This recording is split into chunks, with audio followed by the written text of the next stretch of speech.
Good morning. ഇന്ന് നമ്മുടെ daily vlogging സീരീസിലെ 4ാമത്തെ ദിവസമാണ് കേട്ടോ.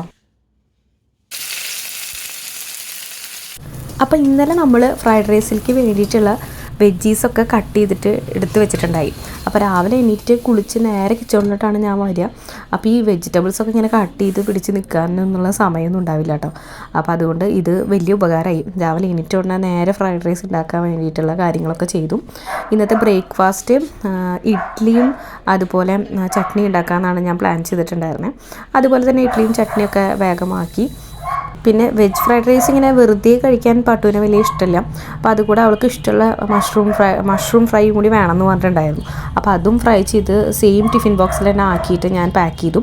സ്നാക്സിന് കുറച്ച് ഫ്രൂട്ട്സ്, കുറച്ച് ആപ്പിൾ, അതുപോലെ തന്നെ കുറച്ച് ചിപ്സ്, പൊട്ടാറ്റോ ചിപ്സും ഫ്രൈഡ് റൈസിൻ്റെ കൂടെ കഴിക്കാനായിട്ട് അതും പാക്ക് ചെയ്തു. രാവിലെ പട്ടുവിനെ സ്കൂളിലേക്ക് വിടണ വരെയാണ് കേട്ടോ എനിക്ക് ഏറ്റവും കൂടുതൽ ടെൻഷൻ. ഒരു 7:30-7:45 ആകുമ്പോഴേക്കും അവൾക്ക് പോകണം. അപ്പോൾ അതുകൊണ്ട് ആ ഒരു നേരം എന്ന് പറയുന്നത് കുറച്ച് ബിസി ആയിട്ടുള്ള സമയമാണ്. ബ്രേക്ക്ഫാസ്റ്റൊക്കെ കഴിച്ച് അവളെ വേഗം ഒരുക്കി അവളുടെ കാര്യങ്ങളൊക്കെ കഴിച്ച് ആദ്യം വിട്ടു. അത് കഴിഞ്ഞാൽ കുറച്ച് ഫ്രീ ആണ്. ഒരു 9:30 ഒക്കെ ആകുമ്പോഴാണ് ചുണ്ടുവിന് സ്കൂളിൽ പോകേണ്ടത്. പക്ഷേ ഒരു 1.5 മണിക്കൂർ ഗ്യാപ്പ് ഉണ്ടെന്ന് പറഞ്ഞിട്ട് നമുക്കങ്ങനെ ആശ്വസിച്ചിരിക്കാനൊന്നും പറ്റില്ല. കാരണം പട്ടുവിനെ വിടണേക്കാളും ബുദ്ധിമുട്ടാണ് ചുണ്ടുവിനെ സ്കൂളിൽ കൊണ്ടാക്കാനായിട്ട്. അവളെ എണീപ്പിച്ച് അവൾക്ക് ബ്രേക്ക്ഫാസ്റ്റൊക്കെ കൊടുത്ത് അവളുടെ മൂഡൊക്കെ റെഡിയാക്കി കുളിപ്പിച്ച് ഒരുക്കി സ്കൂളിൽ പറഞ്ഞു വിടുമ്പോഴേക്കും എപ്പോഴും ലേറ്റ് ആവും. പക്ഷേ ഇന്ന ആൾക്ക് ഇന്നലത്തെ പോലെ കരച്ചിലും കാര്യങ്ങളൊന്നും ഉണ്ടായിരുന്നില്ല. എനിക്ക് മാത്രം കുറച്ച് നേരം വൈകി. പക്ഷേ കാര്യങ്ങളൊക്കെ വേഗം കഴിഞ്ഞു കേട്ടോ. ഇന്നലത്തെക്കാളും എളുപ്പത്തിൽ കാര്യങ്ങളൊക്കെ കഴിഞ്ഞു. വേഗം കുളിപ്പിച്ച് ഫുഡൊക്കെ കൊടുത്ത് ഡ്രസ്സൊക്കെ ഇട്ടിട്ട് സ്കൂളിൽ കൊണ്ടുവിട്ടു. അത് കഴിഞ്ഞ് ഇവിടെ വന്ന് നോക്കിയപ്പോൾ ഒരാൾ ഭയങ്കര കൃഷിപ്പണിയിലാണ്. എന്താണ് കൃഷിപ്പണിയെന്ന് ചോദിച്ചു കഴിഞ്ഞാൽ സവാളയാണത്രേ. നിങ്ങൾക്ക് ആർക്കെങ്കിലും ട്രെയിനിൻ്റെ സൗണ്ട് ഇഷ്ടമാണോ? ഇവരുടെ വീടിൻ്റെ ബാക്ക് സൈഡിലായിട്ടേ ഇതുപോലെ റെയിൽവേ ട്രാക്കും അതുപോലെ പ്ലാറ്റ്ഫോമാണത്. ഇവിടെ തൊട്ടടുത്ത് നിന്നിട്ട് നമ്മുടെ ട്രെയിൻ പോകുന്നത് ഇങ്ങനെ കാണാൻ പറ്റും. എനിക്ക് ഭയങ്കര ഇഷ്ടമാണ് കേട്ടോ ട്രെയിനിൻ്റെ സൗണ്ട്. എന്താണെന്നറിയില്ല, എനിക്ക് നാട്ടിൽ പോകണ ആ ഒരു ഫീലും അതുപോലെ ചെറുപ്പം മുതലേ എനിക്ക് ട്രെയിൻ വരുന്ന ആ സൗണ്ടും ആ ഒരു ഫീൽ ഭയങ്കര ഇഷ്ടമാണ്. ഇങ്ങനെ നെഞ്ചിങ്ങനെ ഇടിക്കണ പോലെ തോന്നും. ഭയങ്കര സന്തോഷമാണോ എന്താണെന്ന് അറിയില്ല, ഒരു പ്രത്യേക ഫീലാണ് ട്രെയിൻ ഇങ്ങനെ പോകുന്നത് കാണുമ്പോൾ. ട്രെയിനൊക്കെ നോക്കി നിൽക്കുമ്പോൾ നല്ല സാമ്പാറിൻ്റെ മണം. ഇവരുടെ സാമ്പാറും അതുപോലെ ബാക്കി കറികളൊക്കെ നല്ല ടേസ്റ്റാണ് കേട്ടോ. അതുകൊണ്ട് ഞാൻ അവിടെ നിന്ന് കുറച്ച് ഫുഡൊക്കെ കഴിച്ചു. ഏകദേശം ഒരു 11:45 ആകുമ്പോൾ ചുണ്ടിനെ വിടുന്ന ടൈമാവും. അപ്പോൾ അവിടെ പോയിട്ട് നമ്മൾ വെയിറ്റ് ചെയ്യണം കേട്ടോ കുറച്ച് നേരം. നമ്മളെല്ലാവരും കൂടിയിട്ട് ഇവരുടെ സ്കൂളിലേക്ക് അങ്ങനെ കടത്തി വിടില്ല. നല്ല വെയിലുള്ള ക്ലൈമറ്റിലെ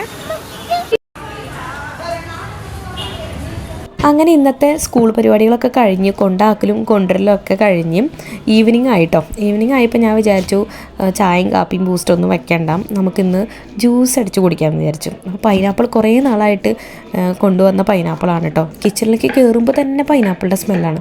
എനിക്ക് പൈനാപ്പിൾ ഭയങ്കര ഇഷ്ടമാണ് കേട്ടോ. അപ്പോൾ അത് ഞാൻ വിചാരിച്ചു പൈനാപ്പിൾ ഇങ്ങനെ വെറുതെ മുറിച്ച് വെച്ചാൽ ആരും കഴിക്കില്ല. അപ്പോൾ പൈനാപ്പിൾ ജ്യൂസ് അടിക്കാമെന്ന് വിചാരിച്ചിട്ട് ഞാനതൊക്കെ കട്ട് ചെയ്ത് ജ്യൂസാക്കി. അതുപോലെ നൈറ്റിൽ കഴിക്കാനായിട്ട് ഇഡ്ഡലിയും ചട്നിയും തന്നെയാണ് ഉണ്ടാക്കിയത്. പട്ടു പറഞ്ഞതാണ് ഇഡ്ഡലിയും ചട്നി, അതും കാലത്ത് ഉണ്ടാക്കി അതേ സെയിം ചട്നി ഇഡ്ഡലി തന്നെ വേണമെന്ന് പറഞ്ഞു. ശരി, അത് ഉണ്ടാക്കി കൊടുത്തു. അങ്ങനെ വല്ലപ്പോഴൊക്കെയാണ് പറയാറുള്ളത് കേട്ടോ.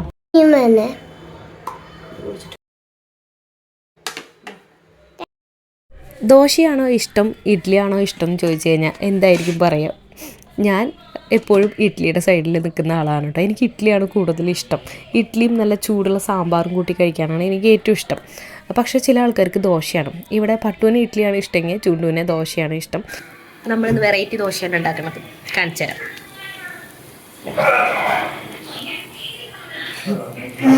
ഒറ്റ ദോശയായിട്ട് ഉണ്ടാക്കി കഴിഞ്ഞാൽ കഴിക്കില്ല പോലും.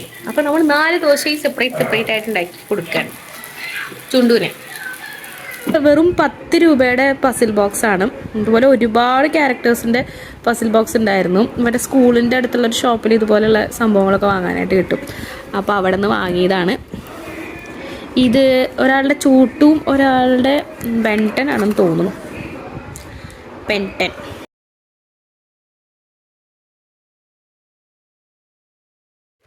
അത് വാങ്ങി കൈ പിടിച്ചതുകൊണ്ട് അത് വെച്ച് കുറച്ച് നേരം കളിച്ചു. അങ്ങനെ ഇരിക്കുന്ന സമയത്താണ് കേട്ടോ ഞാൻ ഓർഡർ ചെയ്ത ഒരു പാർസൽ വന്നതും. വേറെ ഒന്നുമല്ല, പട്ടു എന്തായാലും മലയ്ക്ക് പോവാണ്. അപ്പോൾ ഒരു സ്വെറ്റർ ഓർഡർ ചെയ്തായിരുന്നു. യാത്രയ്ക്ക് പോകുമ്പോൾ നല്ല തണുപ്പായിരിക്കുമല്ലോ, അപ്പോൾ അതിന് വേണ്ടി ഓർഡർ ചെയ്തതാണ്. സൈസൊക്കെ വളരെ കറക്റ്റായിരുന്നു, നല്ല ക്വാളിറ്റിയുള്ള സംഭവമാണ് കേട്ടോ, എനിക്കിഷ്ടപ്പെട്ടു. റേറ്റ് വന്നിട്ട് 740 ആണെന്ന് തോന്നുന്നു. ഇനി എന്തായാലും സ്കിൻ കെയറിലേക്ക് കടക്കാമെന്ന് വിചാരിച്ചിട്ടാണ്.